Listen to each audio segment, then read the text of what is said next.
দেশের আকাশে জিলহজ মাসের চাঁদ দেখা গেছে। আগামী 7 জুন পবিত্র ঈদুল আজহা, জানালো ইসলামী ফাউন্ডেশন।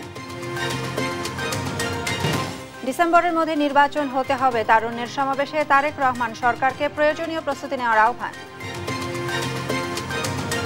অন্তর্বর্তীকালীন সরকারের প্রতি আহ্বান, আগামী ডিসেম্বরের মধ্যেই জাতীয় নির্বাচন অনুষ্ঠিত হতে হবে।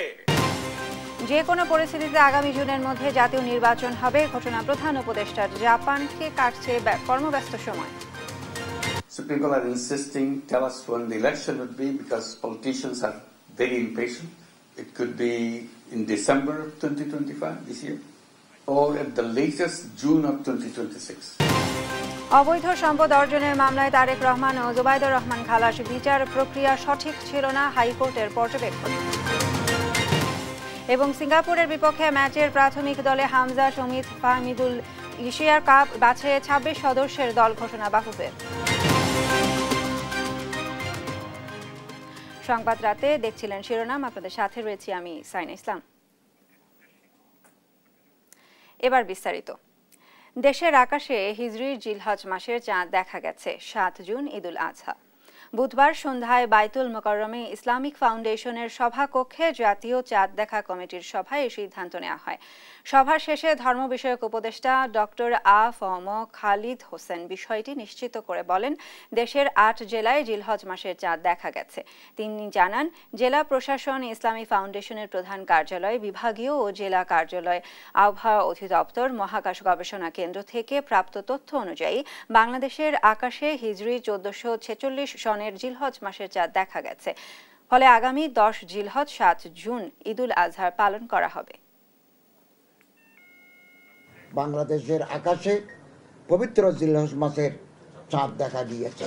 তৎপ্রেক্ষিতে আগামী 10 জিলহজ 1446 হিজরি, 24 জ্যৈষ্ঠ 1432 বঙ্গাব্দ, 7 জুন 2025 খ্রিস্টাব্দ শনিবার সারা দেশে পবিত্র ঈদুল আজহা উদযাপিত হবে।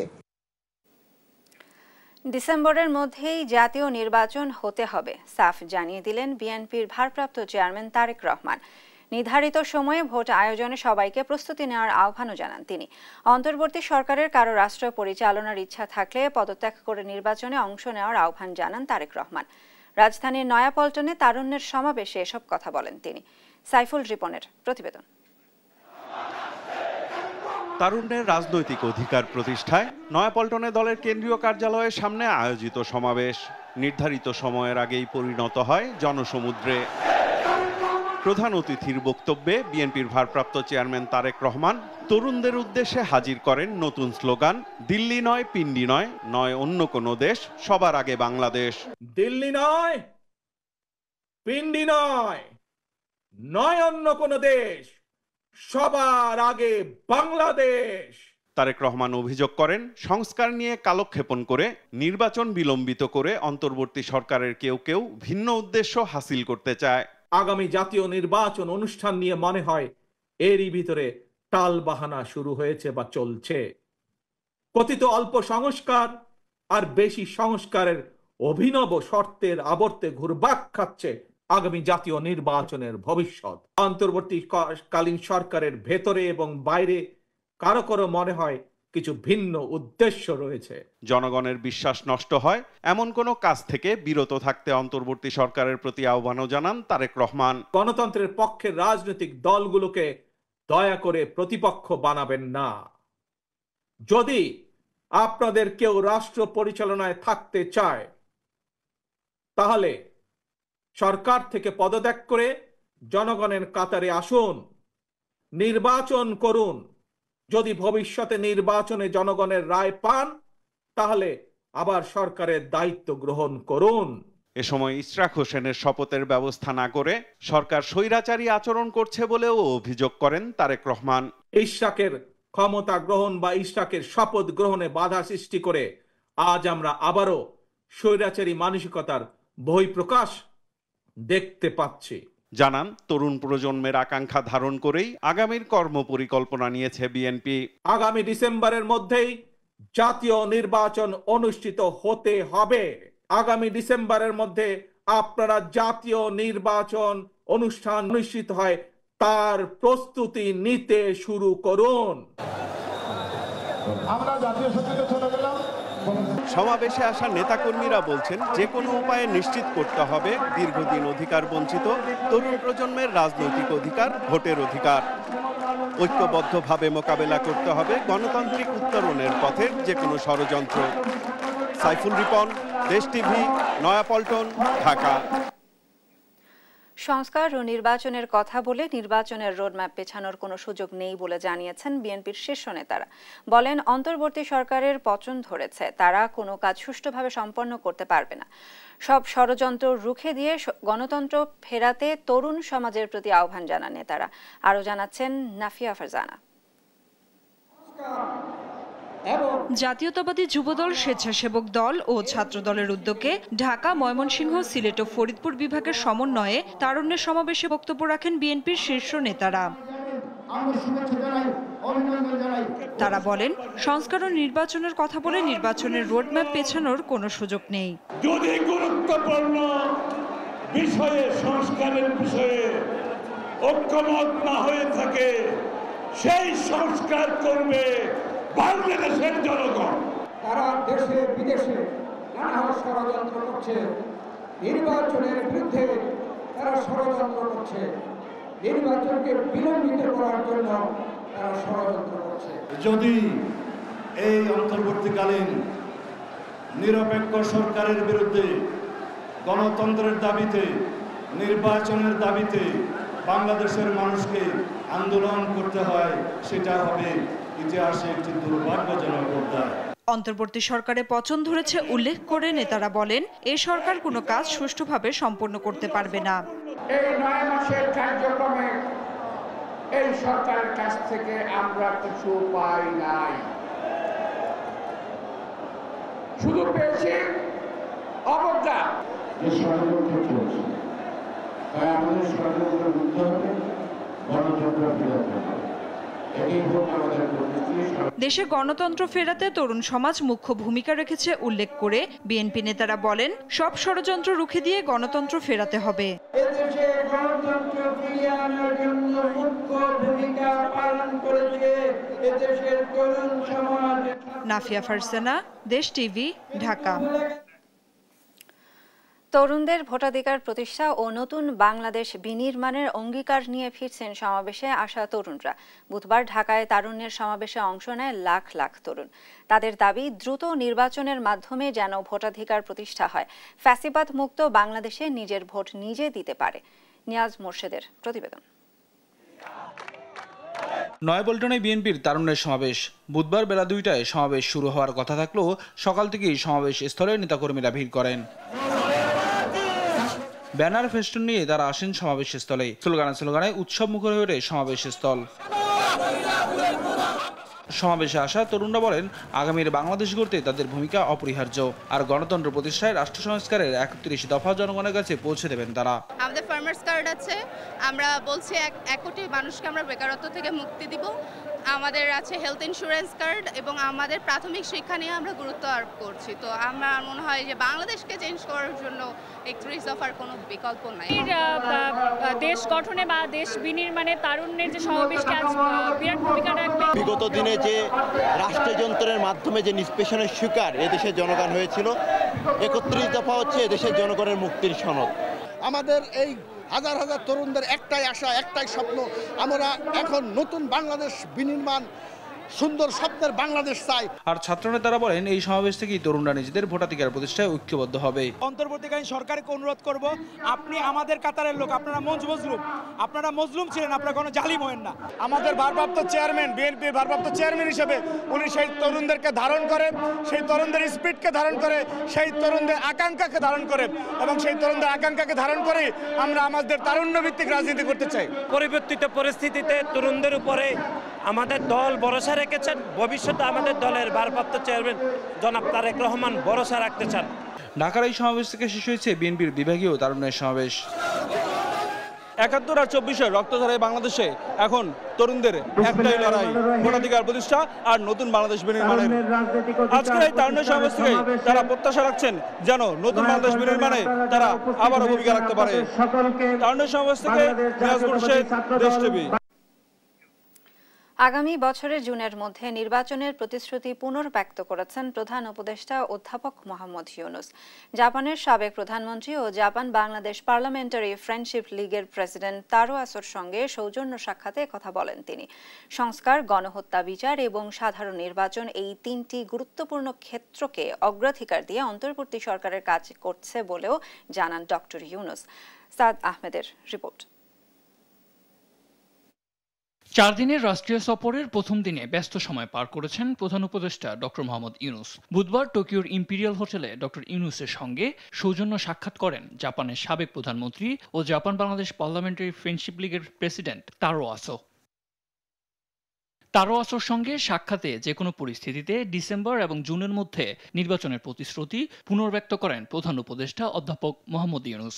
এছাড়া অন্তর্বর্তী সরকার সংস্কার, খুনিদের বিচার এবং সাধারণ নির্বাচন নিয়ে অগ্রাধিকার দিয়ে কাজ করছে বলেও জানান তিনি। এরপর দ্য নিপ্পন ফাউন্ডেশনের প্রধান ইউই সাসাকাওয়া ডক্টর মোহাম্মদ ইউনূসের সম্মানে টোকিওর ইম্পেরিয়াল হোটেলে এক নৈশভোজের আয়োজন করেন। সেখানে রোহিঙ্গা সংকটে প্রধান উপদেষ্টাকে সহায়তার আশ্বাস দেন দ্য নিপ্পন ফাউন্ডেশনের প্রধান ইউই সাসাকাওয়া। নৈশভোজ শেষে ফ্রেন্ডস অব বাংলাদেশ অনুষ্ঠানে অংশ নিয়ে প্রধান উপদেষ্টা দেশের সমুদ্র সীমা কাজে লাগানোর প্রতি গুরুত্ব আরোপ করেন। But we never realized we had endless ocean. I said, this is a gold mine. Ocean is a gold mine. We never looked at it as a gold mine. So I said, this is a great opportunity for us to build a new economy based on ocean. প্রধান উপদেষ্টার প্রথম দিনের সফর কার্যক্রমের বিস্তারিত তুলে ধরেন press সচিব শফিকুল আলম। ওনার পরপর 3টা মেজর ইভেন্ট ছিল। জাপানের তরফ থেকে তারো আসো বলেছেন যে জাপান আরও বাংলাদেশে ইনভেস্টমেন্ট করতে চায়। ইউই সাসাকাওয়ার সাথে যেটা মূলত আলাপ ছিল যে রোহিঙ্গা ক্রাইসিসটা কিভাবে দ্রুত সমাধান করা যায় এবং সেই জন্য প্রফেসর ইউনূস তার কাছ থেকে সহায়তা চেয়েছেন। উনি জানিয়েছেন যে উনি তার ফুল সহায়তা দিবেন। এই সফরে টোকিওতে অনুষ্ঠিত নিক্কেই ফোরামের ফিউচার অব এশিয়া সম্মেলনে অংশ নেবেন প্রধান উপদেষ্টা। সাদ আহমেদ, দেশ টিভি, ঢাকা। জ্ঞাত আয় বহির্ভূত সম্পদ অর্জনের অভিযোগে করা মামলা থেকে খালাস পেলেন বিএনপির ভারপ্রাপ্ত চেয়ারম্যান তারেক রহমান ও তার স্ত্রী ডক্টর জুবাইদা রহমান। রায়ের পর্যবেক্ষণে হাইকোর্ট বলেন, জুবাইদা রহমানকে যে প্রক্রিয়ায় সাজা দেওয়া হয়েছে সেটি সঠিক হয়নি। এ মামলার গোড়ায় গলদ ছিল বলে জানান দুদকের আইনজীবী আসিফ হাসান। সাবরিনা মজুমদারের রিপোর্ট। 6 মে দীর্ঘ 17 বছর পর আওয়ামী আমলের বিভিন্ন মামলার সাজা নিয়ে দেশের মাটিতে পা রাখেন তারেক রহমানের স্ত্রী ডাক্তার জুবাইদা রহমান। এর পরপরই আইনি প্রক্রিয়ায় সক্রিয় হন তিনি। এ প্রেক্ষিতে দুর্নীতি মামলায় 3 বছরের সাজার বিরুদ্ধে হাইকোর্টে আপিল করেন জুবাইদা রহমান। তার আবেদনের প্রেক্ষিতে 587 দিনের বিলম্ব মার্জনা করেন হাইকোর্ট। সেই সঙ্গে 14 মে এ রায়ের বিরুদ্ধে করা আপিল শুনানির জন্য গ্রহণ করেন।